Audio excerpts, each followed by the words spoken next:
বিশ্ব অর্থনীতিতে বর্তমানে যেন বইছে সোনালী এক ঝড়। বিনিয়োগকারীদের চোখে মুখে আতঙ্ক, আর সেই আতঙ্কের সুযোগেই ইতিহাস গড়ল সোনা। আন্তর্জাতিক বাজারে প্রতি আউন্স সোনার দাম প্রথমবারের মতো $5,000 ছাড়িয়ে যায়, যা বাংলাদেশের হিসেবে প্রতি ভরিতে 2,86,000 টাকারও বেশি হয়েছিল। ফলে নিরাপদ আশ্রয়ের খোঁজে বিনিয়োগকারীরা যেন হুমড়ি খেয়ে পড়েন মূল্যবান এই ধাতুর বাজারে। কিন্তু প্রশ্ন হচ্ছে, হঠাৎ কেন, কি কারণে স্বর্ণের বাজার এমন ঊর্ধ্বমুখী? আন্তর্জাতিক গণমাধ্যম বিবিসির একটি প্রতিবেদন থেকে জানা যায়, এই উত্থানের পেছনে সবচেয়ে বড় চালিকা শক্তি বিশ্বজুড়ে রাজনৈতিক অনিশ্চয়তা। বিশেষ করে যুক্তরাষ্ট্রের প্রেসিডেন্ট ডোনাল্ড ট্রাম্পকে ঘিরে অনিশ্চিত নীতির আশঙ্কা, নতুন নতুন শুল্ক আরোপ, বাণিজ্যিক যুদ্ধের হুমকি, এমনকি গ্রিনল্যান্ড দখলের মতো বিস্ফোরক মন্তব্যে নড়বড়ে হয়ে পড়েছে বৈশ্বিক বাজার। এসব মিলিয়েই বিনিয়োগকারীরা ঝুঁকিপূর্ণ শেয়ার বাজার ছেড়ে দৌড়াচ্ছেন স্বর্ণের দিকে।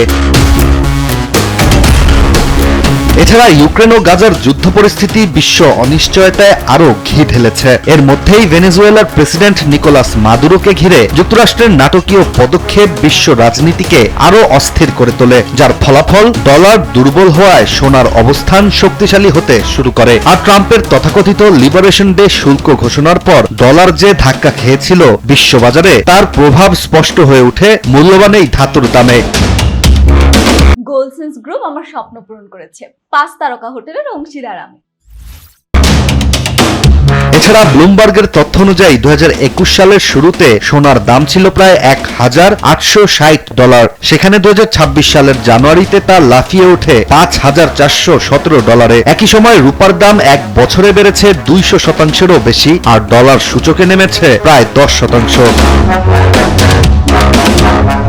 রেকর্ড এই দাম ছোঁয়ার পেছনে বড় ভূমিকা রেখেছে কেন্দ্রীয় ব্যাংকগুলো। বহু দেশ এখন ডলার নির্ভরতা কমিয়ে সোনাকে রিজার্ভ হিসেবে বেছে নিচ্ছে। রাশিয়ার ডলার সম্পদ জব্দের উদাহরণ দেখে অনেক দেশই ভাবছে, স্বর্ণ অন্তত কারো ঋণ নয়, কারো রাজনৈতিক সিদ্ধান্তের ওপর নির্ভরশীল নয়। তাই তো চীন বর্তমানে বিনিয়োগ থেকে শুরু করে গয়নার বাজার সবখানেই স্বর্ণের বড় ক্রেতা। পশ্চিমা দেশগুলোতেও সোনা ভিত্তিক কোম্পানিতে ঢুকছে বিপুল বিনিয়োগ।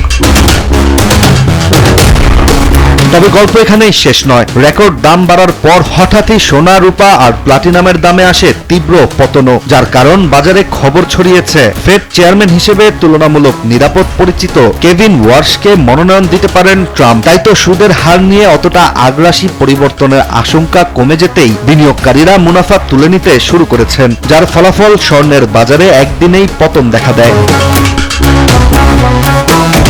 তবুও বাস্তবতা হলো, এক বছরে আগের তুলনায় সোনার দাম এখন আকাশ ছোঁয়া। চলমান যুদ্ধ, শুল্ক যুদ্ধের হুমকি, রাজনৈতিক টানাপোড়েন সব মিলিয়ে নিরাপদ বিনিয়োগ হিসেবে স্বর্ণের চাহিদাটাই তো এখনো অটুট। তবে এই মুহূর্তে বিশ্ববাজারে একটি প্রশ্নই ঘুরছে, পরবর্তী ধাক্কায় সোনা আবার উড়বে, নাকি বিনিয়োগকারীদের স্বপ্ন গলিয়ে দেবে বাস্তবতার আগুন? ইশতিয়াক হোসেন, দেশ টিভি।